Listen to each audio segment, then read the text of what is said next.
Premier David Eby.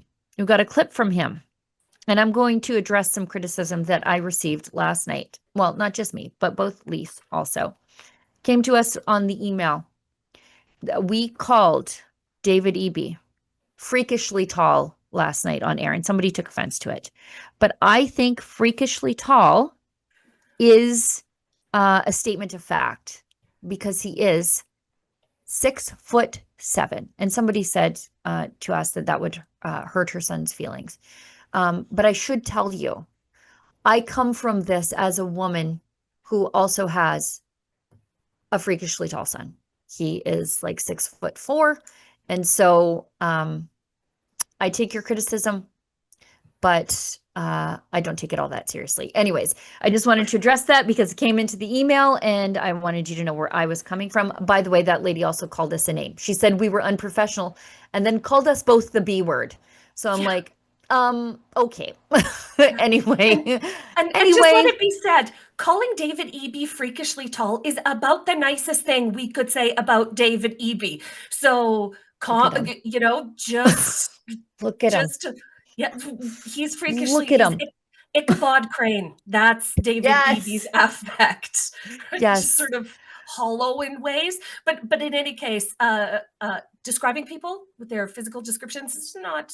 It's not offensive, Yes. lady. Settle Yes. down. And yeah, Calm. yeah, and don't call me unprofessional and then call me the B word in your email to me. Just that. I mean, yeah, have a little introspection.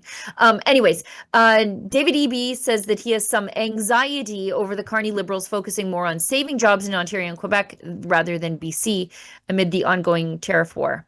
And the Premier asked for more federal support, i.e. money, as forestry jobs are threatened by additional U.S. tariffs on lumber.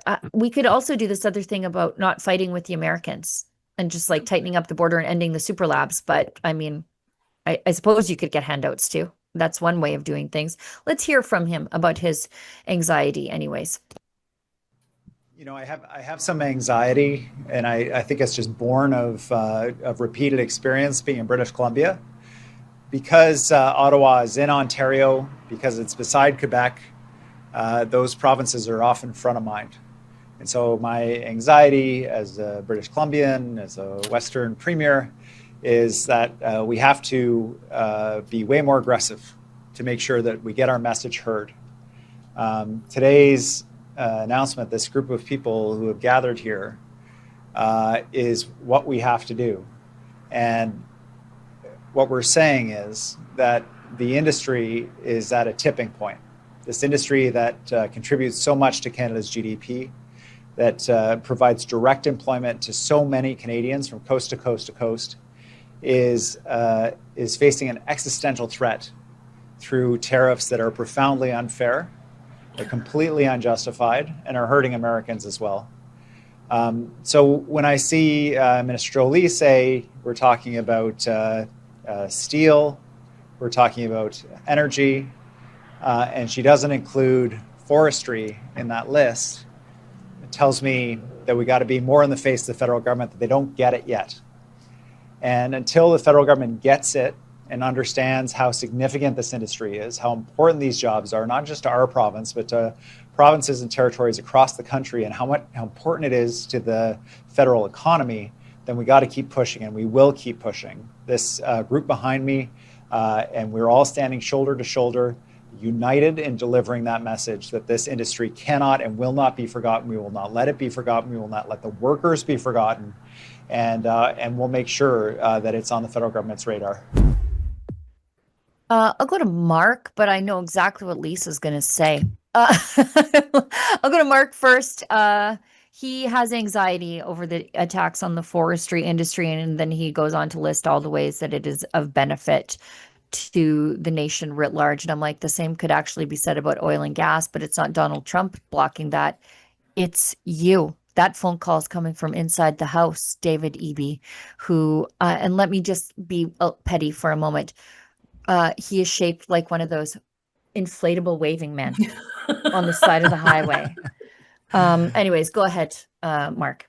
Let's face it, David Eby is the worst premier BC's ever. Well, we've had some bad ones, but he's terrible. He, like, basically, since he showed up, BC has had 4 credit downgrades 4 years in a row. And Moody's say next year we're going to get another credit downgrade. We're running $12.9 billion in deficit spending per year.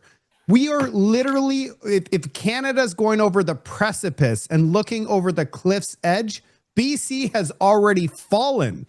There is 70,000 British Columbians that have left BC in the last 12 months, and they're all the brightest of the brightest. They're all the people that we want in BC, and they're flooding out, going to Alberta and other provinces because BC is a sinking ship.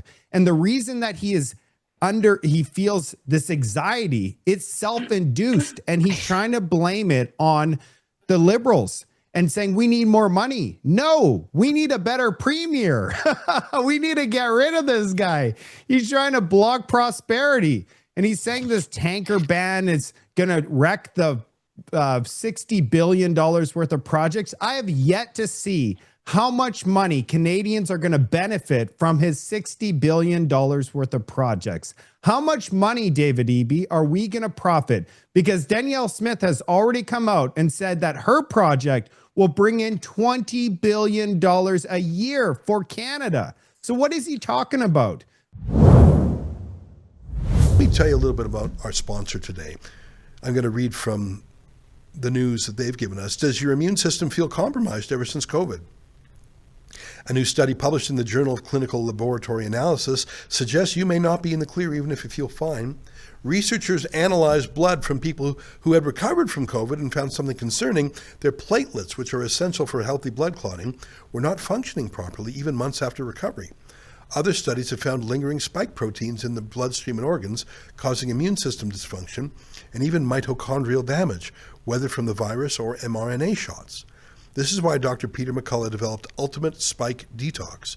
This doctor-formulated blend includes nattokinase to help break down spike protein, bromelain to support immune health, and turmeric with black pepper to reduce inflammation and repair cells. Take back control of your health today and head to twc.health/rebel and use code REBEL to get 10% off plus free shipping. So that's TWC, the wellness company, twc.health/rebel, and type in the word rebel as the code to get 10% off. It's time to own your health. I have a lot to say about David Eby, but I think that's pretty good for now. Right. And people like him have made sure that Alberta has been robbed of $500 billion in projects. Lisa, I'll go to you because I could just see you taking notes. I believe canola is on your list, isn't it? Well, yeah. I mean, here David Eby has heard feelings about his forestry industry when it should be a very profitable and efficient industry for British Columbians. The fact of the matter is, if their forestry industry needs government handouts and government bailouts to exist, then there is mass mismanagement on the provincial side. David Eby is sitting on a gold mine of forestry products that the world is hungry for, and he's not making any money off of it. So what's gone wrong, David Eby? Because if you are efficient and if you are productive, like Saskatchewan canola producers, you don't need the government to come in to save the day. You just need the government to get out of the way. Yeah. And there are things that the government is doing in BC. Don't ask me how I know this, but I know a lot about natural resource economy and the issues surrounding that. The stumpage fees in BC. So what amounts to their royalty program from the forestry industry, they charge basically a tax on every tree. It's a stumpage fee. And the Conservatives have proposed ending the stumpage fees, or at least seriously dropping them, in an attempt to make the industry survive more the tariffs. Sure. And make it more competitive. Now, that might spark a dispute over softwood lumber. But at the very least, it will help the industry survive without government handouts and find other markets. But he's not considering that. And by the way, Mark, we had 10 credit downgrades during the time the NDP were in power. in 4 short years here in Alberta. So EB's got to step it up a little if he wants to keep up with Rachel Notley. Can I say one thing about BC, and this will describe the whole situation?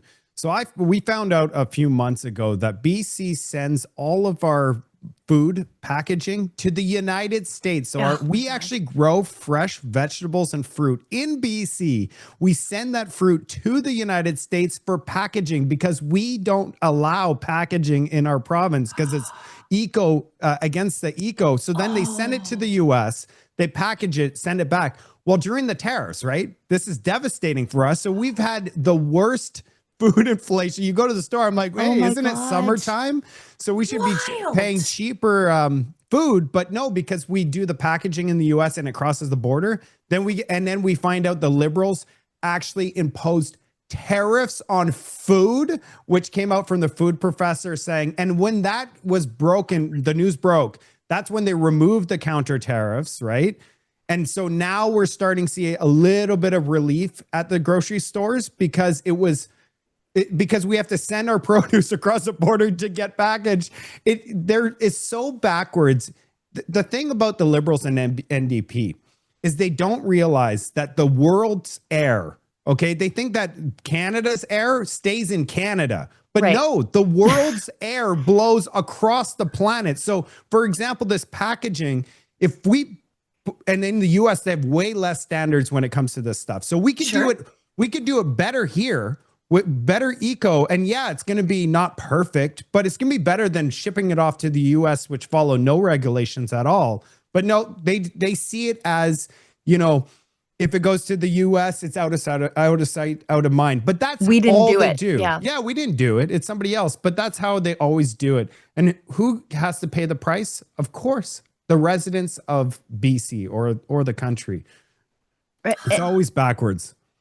It's all the things that he said about forestry could easily be said about oil and gas, could easily be said about canola, but those industries do not want handouts. They just want the friggin' government to get out of the way.